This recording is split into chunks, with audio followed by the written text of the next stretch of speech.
Halo teman-teman Matematika 2020, dimanapun kalian berada, semoga kalian sehat semua ya. Sebelumnya, perkenalkan dulu, nama saya Felicia Mansyah dari Angkatan 19. Saya sebagai penanggung jawab dari Math Club ini. Jadi, pada video kali ini, Math Club akan membahas materi kalkulus 1 khususnya fungsi. Tetapi saya tidak akan membahas semuanya karena materinya cukup banyak ya. Jadi saya akan membahas sekilas apa itu fungsi, fungsi komposisi, dan fungsi inverse. Oke, jadi kita mulai dari yang pertama. Apa itu fungsi? Jadi fungsi merupakan sebuah aturan yang memasangkan sebuah output tunggal dengan setiap inputnya. Jika input dinyatakan oleh X, maka outputnya dinyatakan oleh Fx. Jadi yang biasa kita ketahui, X sebagai input atau yang diberikan. Lalu kita mempunyai fungsi atau operasi seperti yang kita ketahui, misalnya Fx sama dengan 2x, Fx sama dengan x plus 1. Itu semua merupakan fungsi. Yang dimana hasilnya merupakan Fx itu sendiri atau yang biasa kita sebut dengan Y.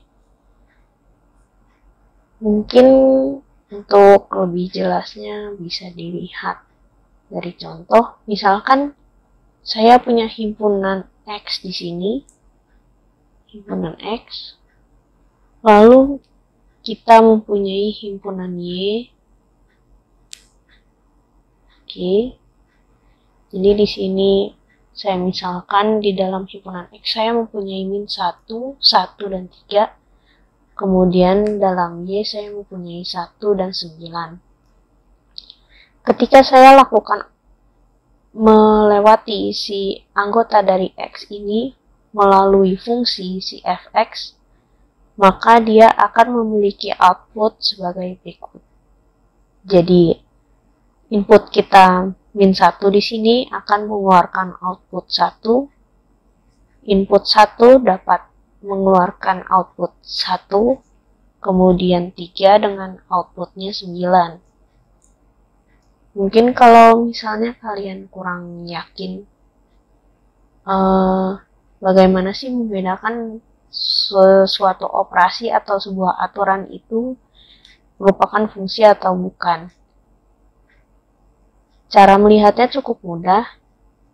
Fungsi untuk setiap inputnya atau X di sini hanya akan memiliki satu output. Jadi tidak bisa misalnya di sini saya punya himpunan X, lalu saya punya suatu operasi menjadi Y di sini, lalu saya punya angka 1 di sini dan 2 misalnya. Di sini ada 1, 2, 3. Fungsi itu hanya memiliki satu pasangan untuk setiap X-nya. Jadi tidak akan mungkin terjadi halnya seperti ini. Misalnya 1 memiliki output 1 dan 2. Ini bukan fungsi. Ini bukan fungsi. Lalu bagaimana? Biasanya banyak nih yang lupa. Ini fungsi bukannya. Mungkin di antara kalian ada yang suka bingung bagaimana cara menentukan fungsi. Saya biasanya menganalogikannya seperti ini. Jadi, kita anggap X ini orang, kemudian Y itu sebuah ruangan. Suatu fungsi itu terjadi jika satu orang hanya dapat memasuki satu ruangan dalam kejadian sekaligus. Kan nggak mungkin kan ada orang misalnya masuk ke ruangan 1 dan ruangan 2 secara berbarengan. Jika terjadi hal seperti itu kan aneh kan ya. Nah itu bukan fungsi. Jadi, tetapi kalau misalnya nih seperti yang di contoh sebelah kiri, min 1 masuk ke ruangan 1, terus 1 juga masuk ke 1, dia fungsi bukan? Jawabannya iya. Karena ruangan bisa dimasuki banyak orang, tetapi orang tidak bisa memasuki 2 atau lebih ruangan secara bersamaan. Saya menganalogikannya seperti itu. Oke, kita hapus dulu.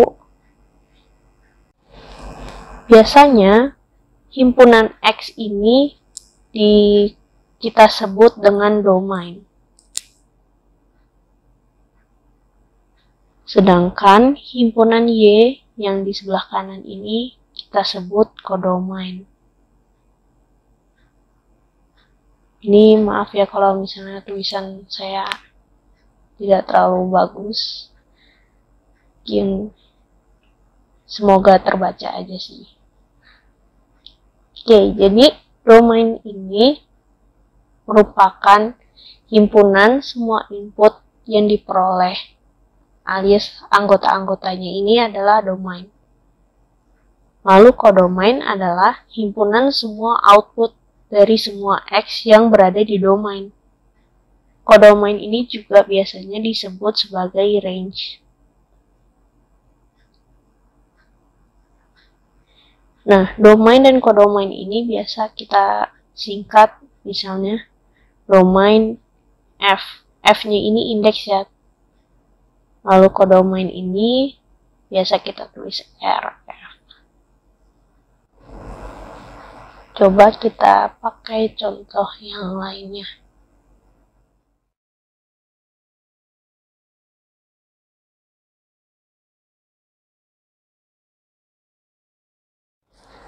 Oke, jadi di sini sudah terlihat ya, ada gambar lingkaran. Menurut kalian lingkaran ini merupakan suatu fungsi atau bukan?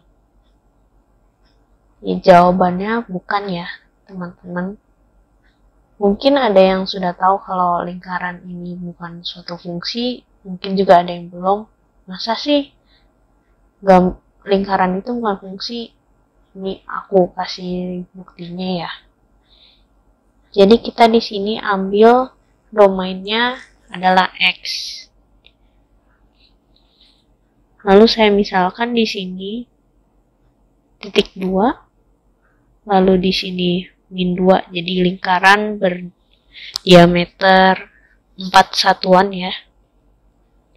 Lalu saya ambil di sini X sama dengan 1. Lalu kita tarik garis vertikal ya, semanata yang kita tahu dengan fungsi X sama dengan 1.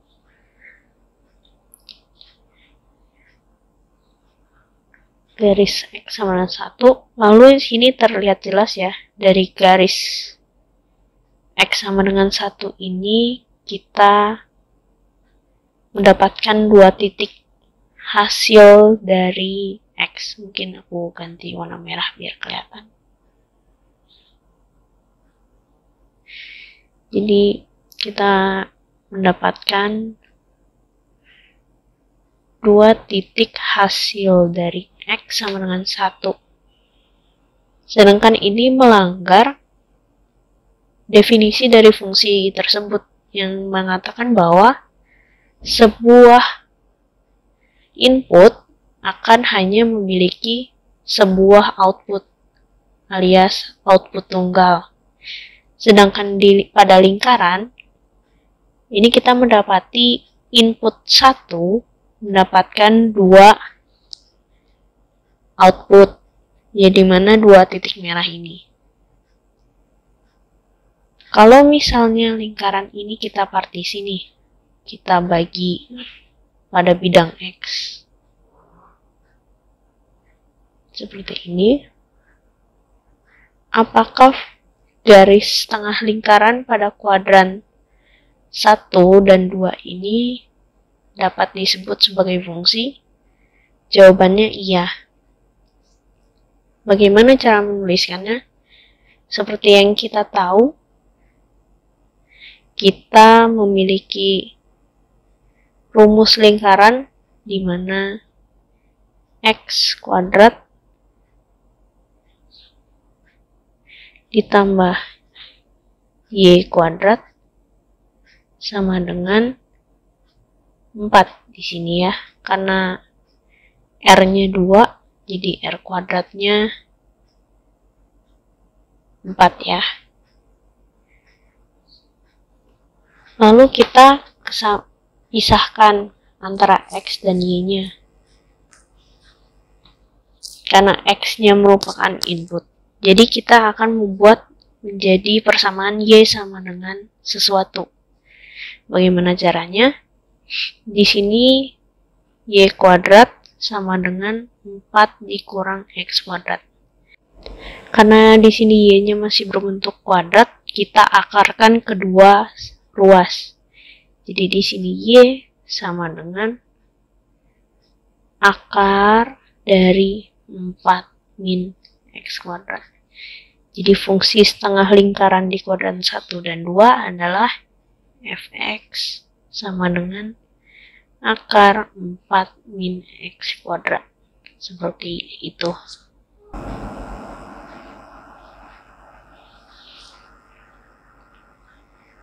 Oke, jadi next. Misalkan saya mempunyai grafik. Biar jelasnya aja kelihatan. Ini ada Cartesius X dan Y. Lalu misalnya saya punya fungsi. Anggap aja. Bagus ya. Ini fx sama dengan X kuadrat. Ketika kita tambahkan dengan suatu konstanta yang positif, misalkan 1, grafik ini akan berpindah atau bergeser ke atas sebanyak 1 satuan. Jadi dia, mungkin aku ganti warna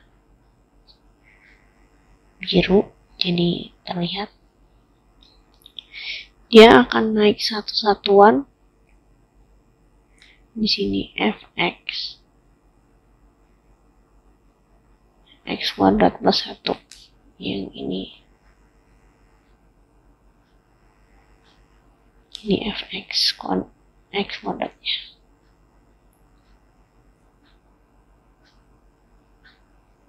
Oke, lalu kemudian ketika kita menguranginya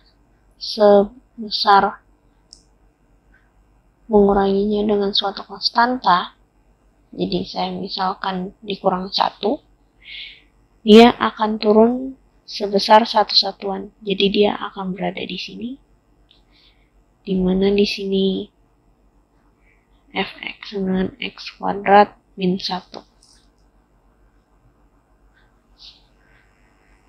Lalu bagaimana jika X di dalam fungsi X-nya sendiri yang kita tambahkan dengan suatu konstanta?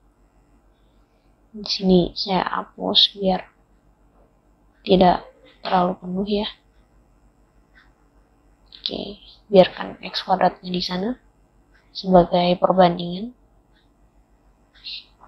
Jika saya punya fx X plus 2 kuadrat, dia akan bergeser ke kiri.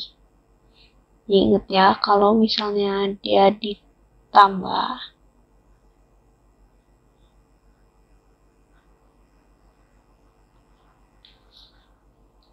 jadi ditambah 2-nya itu di dalam X-nya ya. Jadi di dalam kuadratnya maksud saya. Jadi ditambah 2 seperti ini, kuadrat. Dia akan bergeser ke kiri sebanyak 2 satuan. Jadi ketika dia dikurang 1, misalnya dikurang 1, dia akan bergeser ke kanan sebesar 1 satuan. Jadi di sini jika saya punya fx sama dengan X plus 1 kuadrat. Apakah ini hanya berlaku untuk X kuadrat? Jawabannya tidak, ini berlaku untuk semuanya ya. Jadi untuk segala jenis fungsi ini berlaku. Oke, kita hapus lagi jadi tidak memenuhi tempat.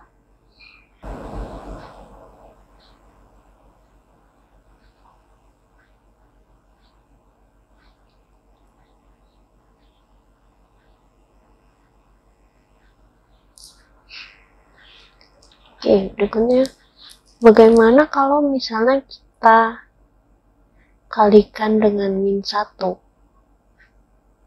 Jadi misalnya di sini saya punya fungsi y sama dengan akar x. Lalu fungsi ini saya kalikan min 1. Maka sebentar saya ganti warna biar kelihatan. Mungkin ini merah lebih jelas ya. Ketika y-nya kita kalikan min 1, maka fungsi akar x ini akan termirror atau terrefleksi terhadap sumbu x.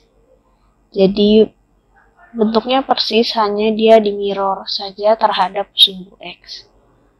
Di sini y sama dengan min akar x.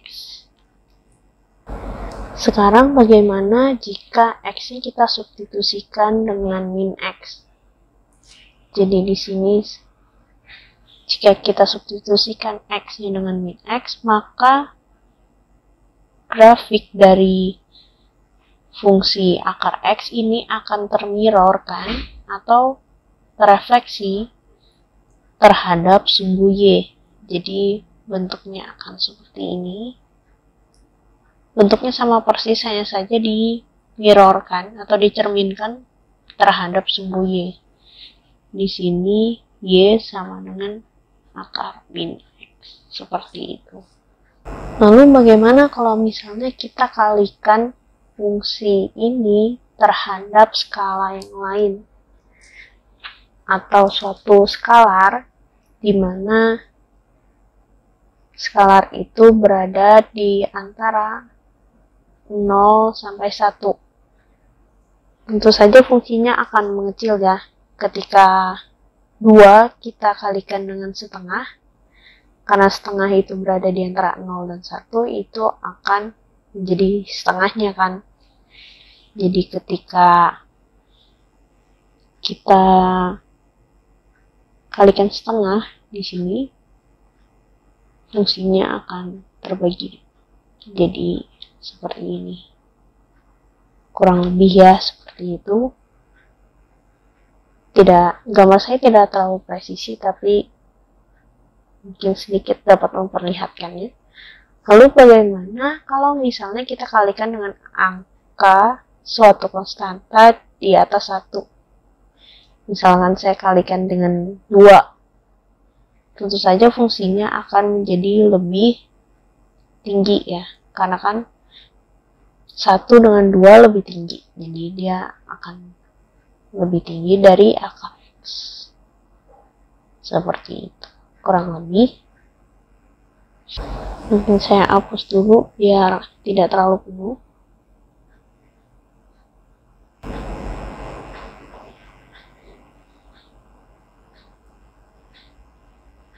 Bagaimana kalau x-nya yang kita substitusikan dikalikan dengan suatu konstanta seperti yang dilakukan barusan? Apa yang akan terjadi terhadap grafiknya? Jadi ketika x yang kita substitusikan dengan suatu angka, misalnya setengah, yang merupakan bilangan di antara 0 sampai 1, maka fungsi tersebut akan merenggang. Jadi dia akan lebih panjang gitu. Untuk tingginya dia akan mencapai ketinggian yang sama tapi dengan x yang berbeda.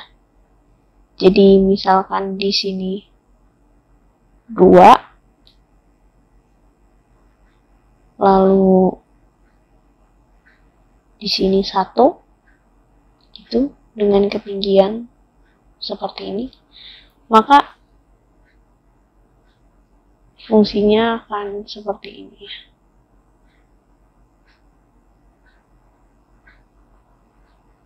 Oke.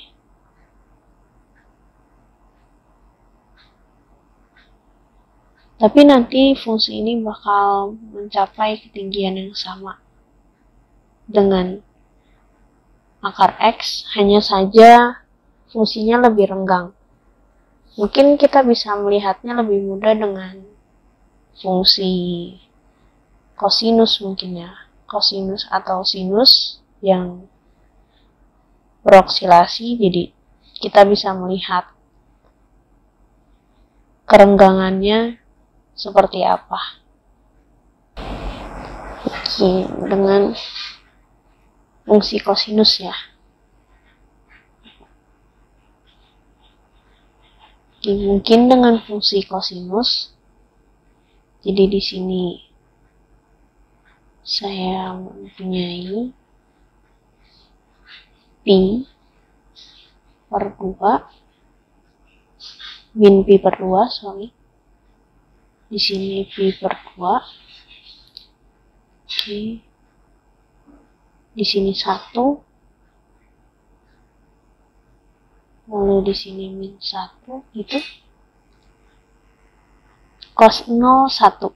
Berarti seperti ini bentuknya nanti. Lalu ini oke. Di sini ada min Pi.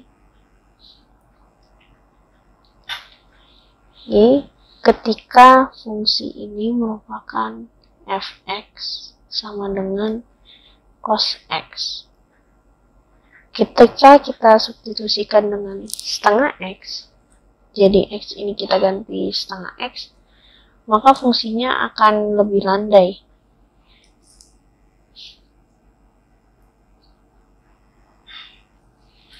Jadi dari sini, nah seperti itu.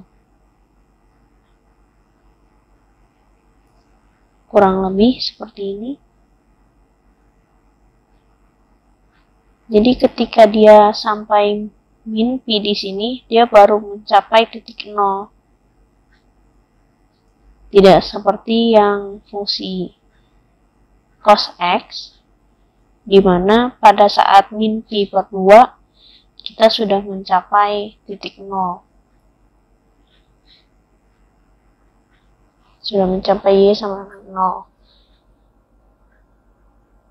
Jika kita kalikan dengan suatu konstanta yang lebih besar dari 1, misalkan 2 atau 3, maka fungsinya akan lebih merapat.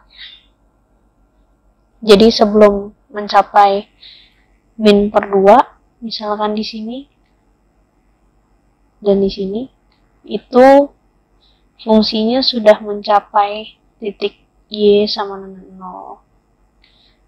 Di sini. Maaf gambarnya.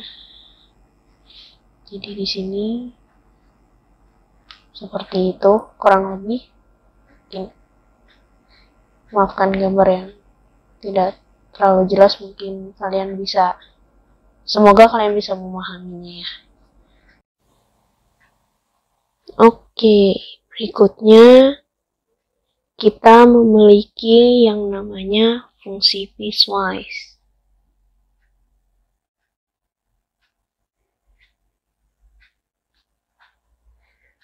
Apa itu fungsi piecewise? Jadi adalah fungsi yang didefinisikan oleh beberapa subfungsi dalam suatu interval tertentu dalam domain fungsi utamanya. Mungkin kalian agak bingung apa itu fungsi piecewise. Kita pakai salah satu contoh yang paling sering kita lihat, yaitu fungsi mutlak X.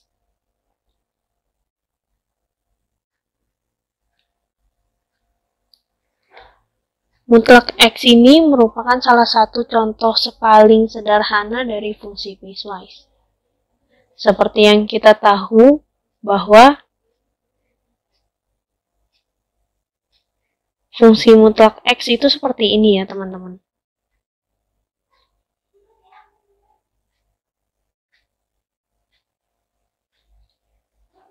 Oke.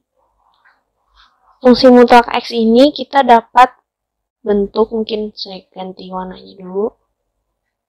Jadi fungsi mutlak X ini kita dapat tulis dalam bentuk fungsi piecewise.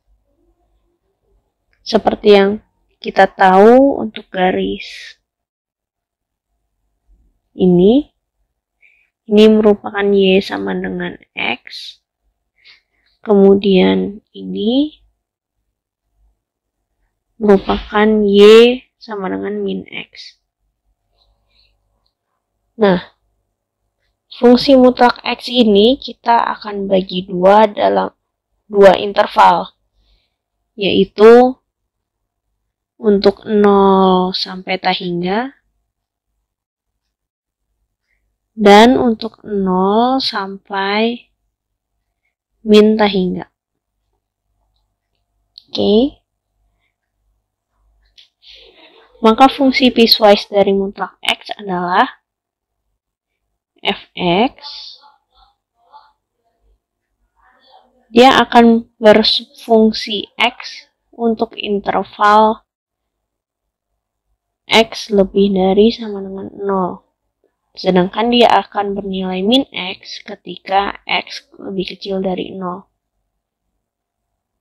Kak, kalau 0 dimasukin ke X kan hasilnya 0. Lalu ketika 0 dimasukkan dalam min X juga menghasilkan 0. Jadi nulisnya bagaimana? Pada umumnya 0 ini akan ikut ke yang positif. Jadi dia akan sama dengannya di positif. Tapi kalau kalian mau menulisnya di X, min X juga tidak masalah. Cuma biasanya pada umumnya orang akan menuliskannya di positif. Lalu aku ada catatan tambahan untuk penulisan interval. Kita memiliki dua cara dalam penulisan interval. Salah satu contohnya adalah X lebih dari sama dengan 0. Ini juga dapat kita tulis dengan cara kurung siku 0, plus minus plus tak hingga kurung biasa. Kok kurungnya campur-campur gitu? Jadi untuk kurung siku kita biasa sebutnya dengan kurung tutup. Sedangkan kurung biasa artinya namanya kurung buka. Apa arti dari kurung tutup? Jadi kurung tutup ini angkanya yang di sebelah kurung tersebut seperti yang di atas ini contohnya. Kurung tutup 0. Artinya 0 di sini akan ikut masuk ke intervalnya. Karena kan kita tahu dari X plus 0 dia lebih dari atau sama dengan 0. Berarti X sama dengan 0 akan masuk ke dalam intervalnya. Sedangkan untuk kurung buka, berarti dia tidak akan masuk interval. Untuk contohnya misalnya di sini X kurang dari 0. Berarti penulisan intervalnya adalah seperti ini. Jadi kurung buka minta hingga, 0 kurung buka. Kenapa plus tak hingga dan minta hingga kurungnya kurung buka? Kenapa nggak kurung siku? Jadi kita kan tidak tahu nih, tak hingga itu nilainya seberapa. Oleh karena itu kurungnya akan selalu kurung buka. Jadi yang harus diingat adalah untuk min tak hingga dan plus tak hingga kurungnya pasti kurung buka. Mungkin biar ada tambahan, saya berikan satu contoh. Misalkan saya mendapatkan suatu interval X lebih dari sama dengan min 1 dan X lebih kecil dari 1. Bagaimana cara penulisan intervalnya dengan cara yang lain? Cara penulisannya di sini min 1 kurang dari sama dengan X. Berarti di sini kurungnya kurung tutup ya, kurung siku. Karena kan min 1-nya masuk. Kurung tutup min 1, 1 kurung buka karena 1 di sini tidak termasuk dalam interval X-nya. Seperti itu. Oke, kita lanjut aja ke fungsi komposisi. Jadi, apa itu fungsi komposisi? Jadi, fungsi komposisi adalah fungsi yang memiliki aturan sebagai berikut. Saya ganti hitam aja. Saya misalkan memiliki fungsi G komposisi f x. Ini merupakan fungsi di mana G yang inputnya kita substitusikan dengan output fx. Jadi secara lebih detailnya, setiap fungsi kita memiliki domain dan range-nya ya. Jadi ada input, lalu ada outputnya. Di sini saya mempunyai domain f, lalu kita lakukan operasi fx dan kita menghasilkan range-nya. Kemudian di sini kita punya domain dari G, di mana fungsi Gx di sini, maka terjadilah adanya range dari G. G komposisi F akan terjadi jika range dari F memiliki arsiran himpunan dengan domain dari G. Jadi kalau misalnya RF dan DG tidak memiliki irisannya atau irisannya sama dengan himpunan kosong, maka G komposisi F tidak akan terjadi. Jadi diingat ya, di sini kita harus mempunyai irisan di antara range F dan domain G. Kalau aku cara ingetinnya, kan G di depan, berarti domain F ini di belakang, berarti range. Domain dari G dan range dari F harus memiliki irisan. Jika tidak, maka G komposisi F itu tidak ada hasilnya, atau sama dengan himpunan kosong. Karena dia irisan, dia belum tentu semua domain dari F memiliki hasil RF yang juga termasuk dalam domain G. Jadi dapat diilustrasikan sebagai berikut. Jadi di sini ada suatu himpunan DF yang hasil RF-nya berada di irisan antara RF dan DG. Nah, himpunan di dalam DF inilah yang disebut dengan domain dari G komposisi F. Kemudian, dari irisan di dalam RF dan DG ini, kita lakukan operasi fungsi Gx yang akan menghasilkan output yang berada dalam range-nya G. Nah, himpunan yang berada di dalam range-nya G ini disebut dengan range dari G komposisi F. Jadi di sini dapat kita katakan bahwa domain dari G komposisi F merupakan subset dari DF. Begitu pula halnya dengan range-nya, di mana range G komposisi F merupakan subset dari RG. Jadi mereka bisa kemungkinan sama atau RG komposisi F-nya itu lebih kecil dari RG. Oke, next. Fungsi inverse. Jadi apa itu fungsi inverse?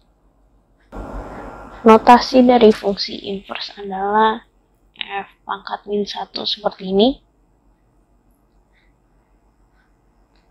Tapi yang kita ketahui kan biasanya pangkat min 1 itu jadinya seper kan. Jadi misalnya kita punya 2 pangkat min 1 sama dengan seper 2. Apakah fungsi inverse juga seperti itu? Tidak ya. Jadi fungsi inverse ini tidak sama dengan F pangkat X. Ini hal yang berbeda ya. Jadi kalian ketika melihat notasi F pangkat min X seperti ini, jangan kalian pikir, oh ini mah 1 per Fx gitu. Itu bukan. Oke. Ciri khas dari fungsi inverse adalah fungsi yang memiliki sebuah inverse itu jika dan hanya jika fungsi tersebut merupakan fungsi satu-satu. Apa itu fungsi satu-satu?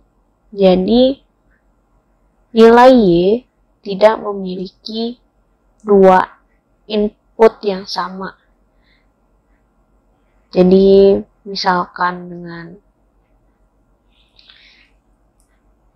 seperti yang tadi dijelaskan, misalkan fungsi fx sama dengan x kuadrat misalnya. Ini bukan fungsi satu-satu. Kenapa?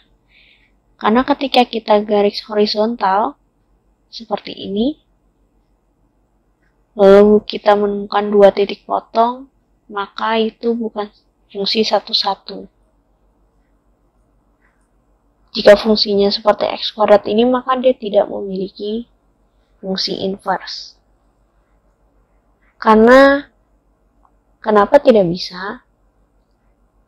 Karena fungsi inverse ini merupakan fungsi di mana domain dari f, jadi misalkan kita punya domain f, akan memiliki hasil range f. Sedangkan fungsi inverse adalah domain fungsi inverse ini sama dengan range f. Dan range dari f inverse sama dengan domain dari f. Apa yang terjadi jika fungsi tersebut bukan merupakan fungsi satu-satu? Kita lihat ya. Misalkan di sini kita punya x sama dengan 1 dan di sini x sama dengan min 1.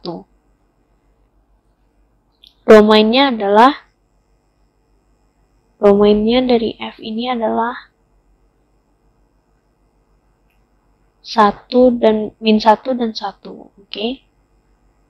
Untuk range-nya adalah 1 karena hasilnya sama, jadi cuma ada 1 ya kan. Oke, ini kita hapus supaya bisa termasuk semua. Ini aku hapus ya.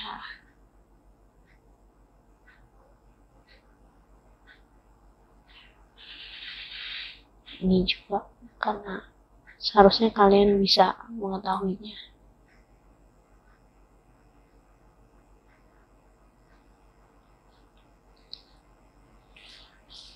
Lalu seperti yang dikatakan sebelumnya, domain dari fungsi inverse adalah range dari fungsinya aslinya. Berarti domainnya adalah 1. Sedangkan untuk range-nya sama dengan domain dari f, yaitu min 1 dan 1. Apa yang terjadi di sini mungkin digambarkan secara seperti yang di awal. Di sini D fungsi inverse, lalu di sini ada f inverse x. Seperti ini. Kita punya domainnya 1 dan di sini min 1 dan 1. 1 ini memiliki output min 1 dan memiliki output 1. Seperti yang dikatakan sebelumnya, satu orang tidak bisa memasuki 2 ruangan sekaligus. Ini sudah melanggar aturan dari fungsi. Jadi, ketika suatu fungsi ini tidak satu-satu, bukan merupakan fungsi satu-satu, maka dia tidak akan memiliki fungsi inverse-nya. karena bentuk seperti ini bukan merupakan fungsi. Lalu apakah kita bisa memiliki inverse dari fungsi-fungsi yang bukan satu-satu? Kita bisa membuatnya menjadi memiliki fungsi inverse, tetapi kita harus mempartisi domainnya. Seperti x kuadrat ini, kita harus memotongnya pada sumbu y, di sini.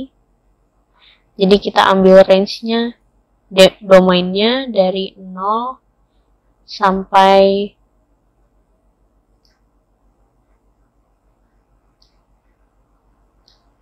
hingga.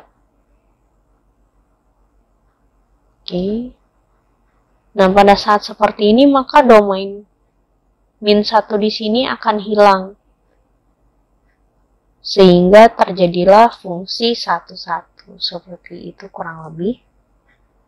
Lalu bagaimana cara kita membentuk atau mengetahui fungsi inverse-nya itu seperti apa caranya?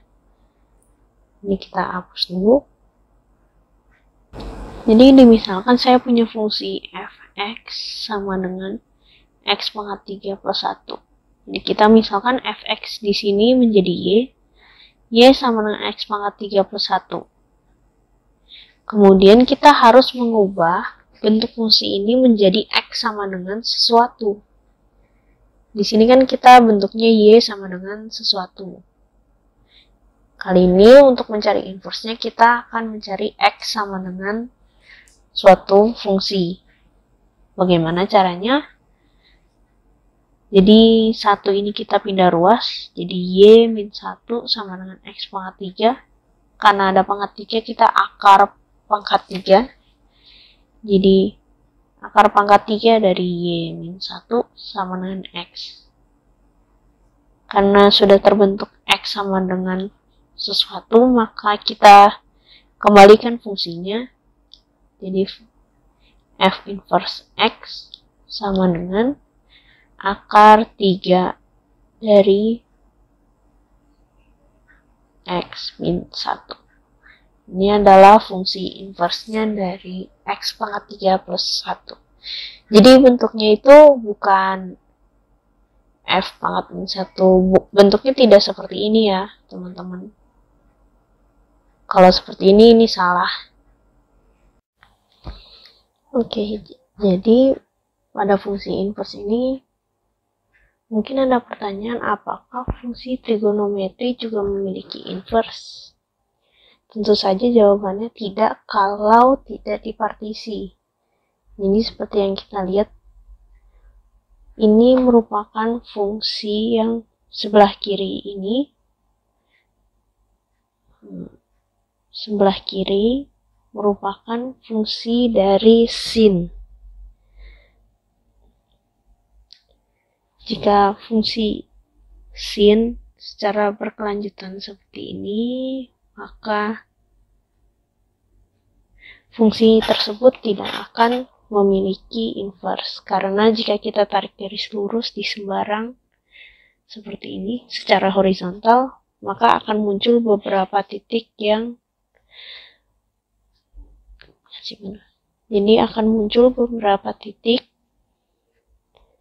yang terpotong di sana yang mengindikasikan bahwa fungsi tersebut bukan merupakan fungsi satu-satu. Lalu bagaimana fungsi trigonometri mempunyai inverse? Jadi kita partisi di sini dari min pi sampai pi kita partisi, karena kan fungsi sinus itu berulang ya, osilasi dia akan bentuknya seperti itu terus untuk setiap partisinya, sehingga kita dapat mempartisi bagian dari min pi per 2 sampai pi per 2. Maka dari itu kita dapat memiliki fungsi inverse-nya seperti yang terlihat di bawah. Fungsi ini merupakan inverse-nya ya. Kan tadi bentuknya di sini pi. Jadi kan gambarnya dibalik ya. dimirror terhadap sumbu X, lalu dimirrorkan kembali terhadap sumbu Y, sehingga muncullah gambar inverse dari sinus seperti ini. Seperti ini. Selain penulisan dengan sin pangkat min 1x, sekali lagi sin pangkat min 1 ini bukan 1 per sin ya. Ini salah. Oke. Penulisan sin di sini. Oke. Sin inverse ini biasa juga ditulis dengan arcus sin, ARC sin X. Ini arcus sin X. Kemudian sama halnya dengan cos, tetapi pembagian partisi kita sedikit bergeser dari sinus. Partisi untuk cos kita mulai dari 0 sampai pi. Lalu kita inverse, maka akan menghasilkan gambar yang di bawahnya ini, yaitu cos inverse, atau juga kita sebut arcus cos, arcos.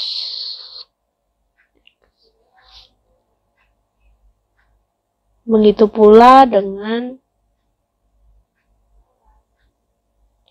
tangen dan sekan. Nanti juga ada kotangen dan kosekan, itu terjadi hal yang sama. Ya, untuk tan di sini kita ada pada min pi per 2 dan pi per 2. Kenapa garisnya putus-putus di sini? Karena garis tersebut merupakan garis asimtot dari kurva fungsi tangen tersebut. Yang asimtot ini, jadi fungsi tangen ini tidak akan pernah menyentuh garis ini, tetapi dia sangat-sangat mendekati, namun tak pernah menyentuhnya. Itu garis asimtot. Ketika sudah dipartisi seperti ini, maka dapat kita inverse, dan jadilah seperti ini untuk gambarnya.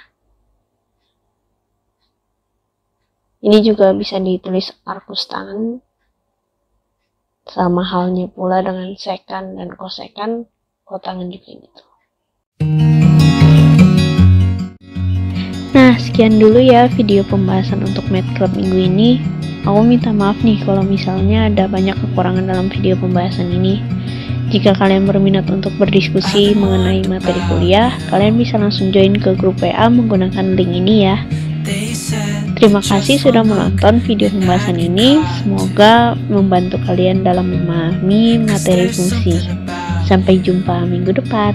Bye.